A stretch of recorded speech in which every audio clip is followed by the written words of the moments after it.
Rachel Rose for Martial Arts Mindset. I have been celebrating my grandmother's 90th birthday, so I haven't watched the full card yet, but I have just watched Moses Itauma defeat Dillion Whyte. The special thing about Moses Itauma is not the fact that he's an unbelievable talent, which he is. He's 20 years old with the control, the solidity of self, maturity and confidence of someone way, way older, with way more life experience, way more boxing experience, way more life lived. He has a sense of self that people strive for through their entire existence.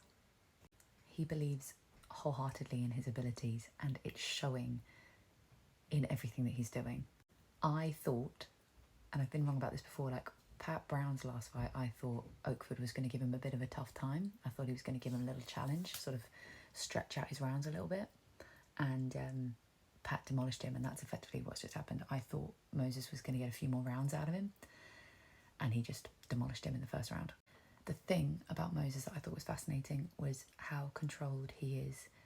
When he's winning, he doesn't make silly mistakes as well. So if you watch him during that flurry of like 30 seconds where he's like, you know, landing his punches, pushing Dillion back, and then, you know, landing the final blow, he steps out. He lands his flurries, he does his damage, and he steps back. So he creates space to make sure nothing's coming back at him, and then he comes back in again, and he steps out and he comes back in again. And everything that he, like, he's still clean and whippy, like he's not windmilling at any point. He's still using his combinations, and I think Dillion